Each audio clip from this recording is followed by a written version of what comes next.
Bien, luego de la receta estandarizada, es importante saber que tenga definido y escrito el rendimiento de la receta. Esto es muy importante.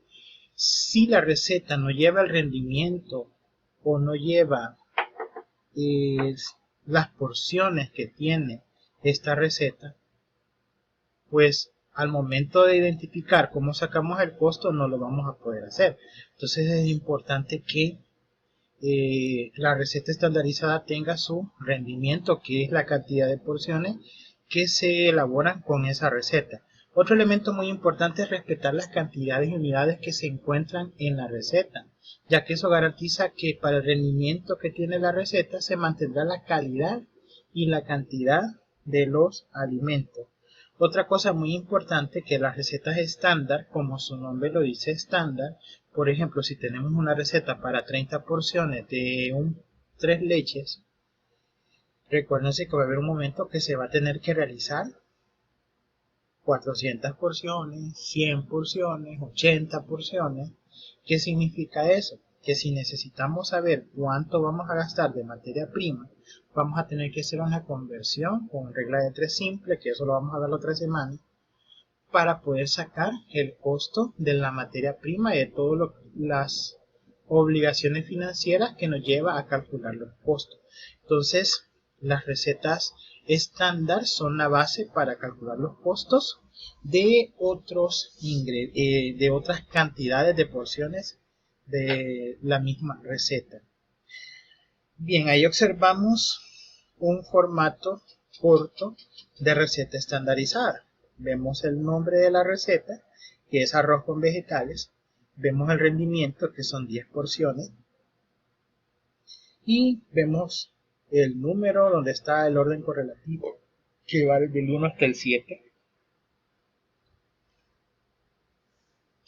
Luego observamos los ingredientes, la cantidad, la unidad y las observaciones.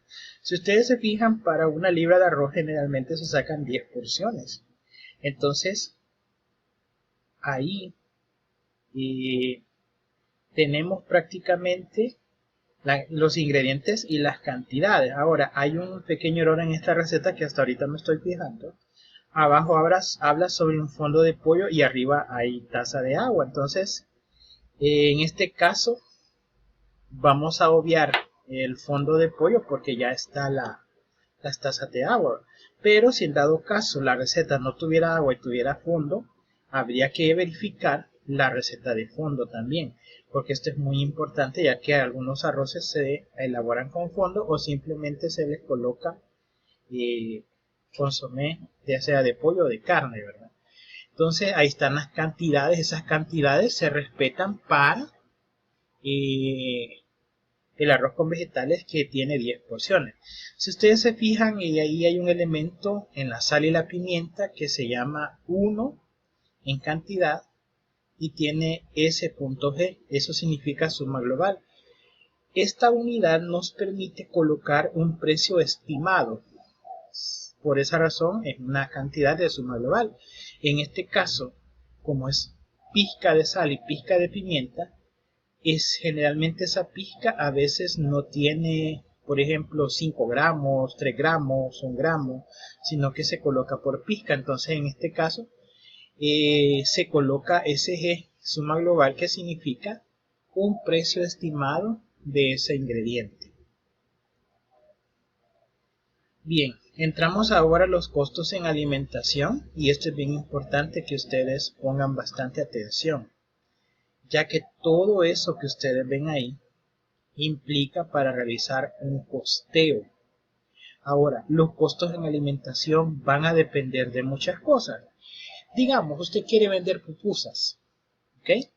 Pero usted no paga local, lo va a hacer así afuera de su casa, ya tiene la plancha, ya tiene la refrigeradora, sus padres pagan la factura de luz, de agua, etcétera. Usted quiere sacar para pagar esto.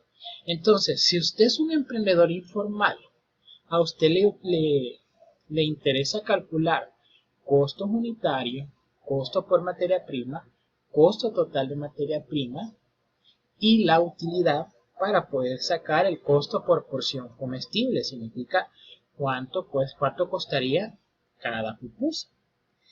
Ahora, si usted ya tiene un negocio y dependiendo la categoría del restaurante, dependiendo el servicio, dependiendo el mercado, usted va a tener que calcular todos esos costos. Ahora, otra cualidad muy importante, y por favor pongan atención en esto, todos esos costos a partir del costo total de materia prima hasta los impuestos son costos acumulativos. ¿Qué significa?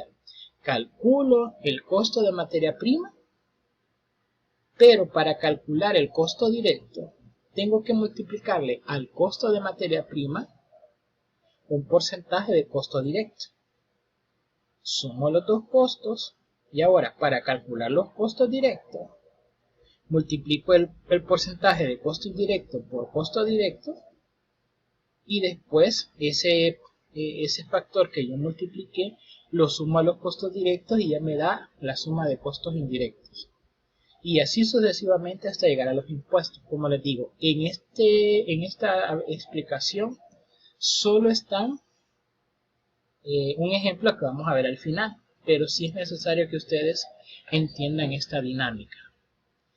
Ahora, los costos unitarios, y es la tarea que vamos a realizar esta semana, son 15 ejercicios que están en la guía de trabajo. Los costos unitarios son los que se calculan a partir de las unidades de materia prima. Y ahí les pongo un ejemplo. ¿Cuál es el valor de una taza de una botella de crema cuyo precio es $3.50?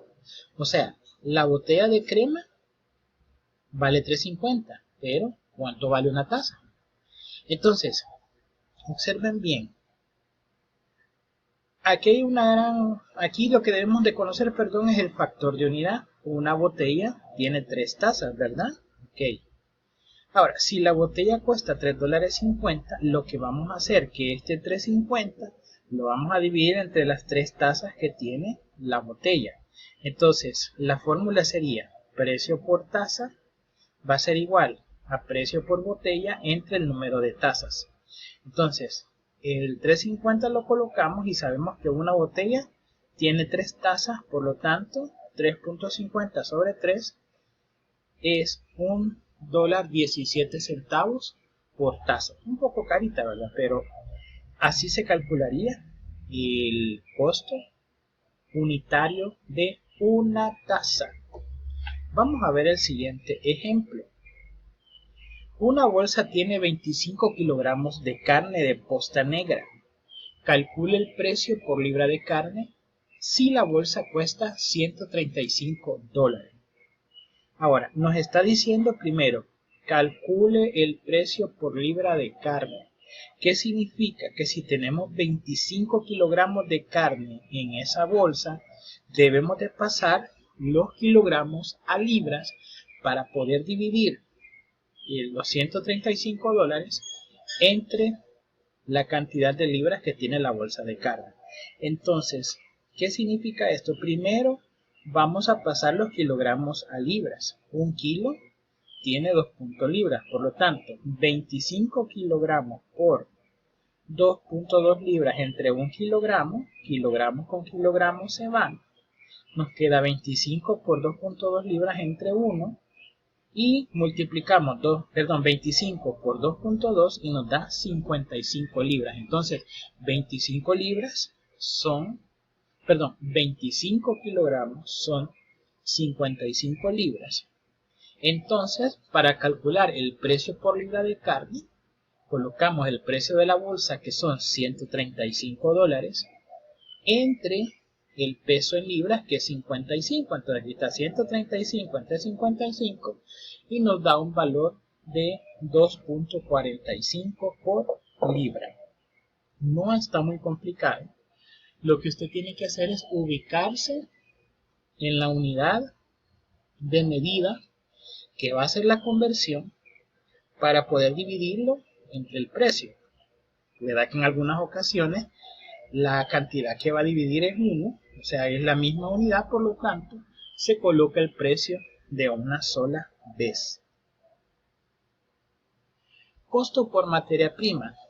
Este se calcula multiplicando la cantidad por el cálculo del precio unitario. Por ejemplo, si yo tengo 30 unidades de tomate y cada tomate cuesta 9 centavos, entonces multiplico 30 por 9 y me da que el costo de 30 tomates es $2.70.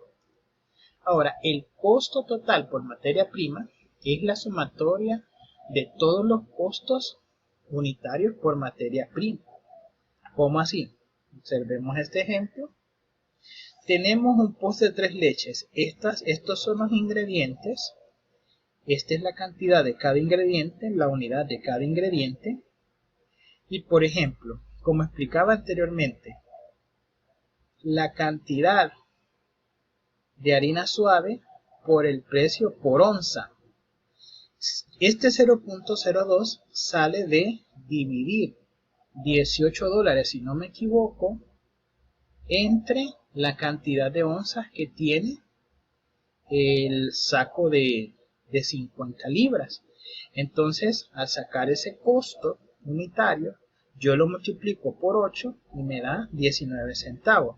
Este es costo por materia prima. Todos estos son costos de materia prima y todos estos costos unitarios han salido por unidades. Por ejemplo, si tenemos en el caso de los huevos, se necesitan 8 huevos, pero yo tengo el precio de un cartón. El precio de un cartón es 3.50.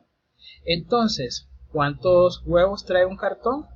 Trae 30. Entonces significa que ese 3.50 lo divido entre 0.13 y me va a dar 1.07. El punto 13 lo voy a multiplicar por 8 y me va a dar 1.07. Entonces, cuando multiplico cantidad por costo unitario de cada ingrediente, tengo un costo de materia prima. Y la sumatoria de toda esta columna me da el costo de materia prima. Para hacer un postre de 3 leches de 12 porciones, yo voy a gastar aproximadamente $10.77 siguiendo esta receta estandarizada, siguiendo estas cantidades y siguiendo estos costos. Entonces, puede ser de que ustedes van a decir, pero entonces voy a comprar, por ejemplo, 8 onzas de harina.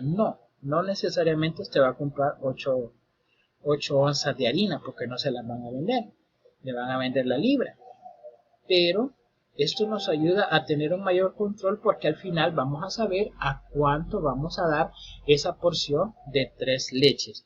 Ahora, si usted es un emprendedor informal y usted hace sus pasteles en la casa, y esto es lo que gasta en materia prima, digamos que usted le da una utilidad del 100%, o sea, quiere ganar 10.77, entonces lo que va a hacer a este 10.77 le suma nuevamente 10.77, le va a dar 21 infracción, y ese 21 infracción lo va a dividir entre 12 y le va a salir la porción aproximadamente $3.50, $4 por ahí sale la porción, ganándole a ese postre de 3 leches la cantidad de ese postre de 12 porciones, la cantidad de $10.77. Ahora, los costos que vienen a continuación, pues se tienen que tomar muchas cosas en cuenta. Primero, son porcentajes. Son porcentajes de 0 a 1. O sea, estamos hablando de .30, .40, .90, 1. Puede ser 2, puede ser 3, dependiendo si es el 300, el 400, el 500%, que esto tiene que ver con las utilidades. Ahora, estos porcentajes van a depender del mercado meta, y en el mercado meta hay 3 tipos de mercado. El mercado de bajo perfil o bajo costo, el mercado de medio perfil y el mercado de alto perfil, o sea, los consumidores que pueden pagar más, que tienen más capacidad adquisitiva. Los de mercado medio, que son los consumidores que tienen cierta capacidad adquisitiva, y los de mercado bajo, que son las personas que tienen poca capacidad adquisitiva para poder comprar un producto. Entonces es importante que cuando nosotros calculemos los costos, tengamos en cuenta todo esto.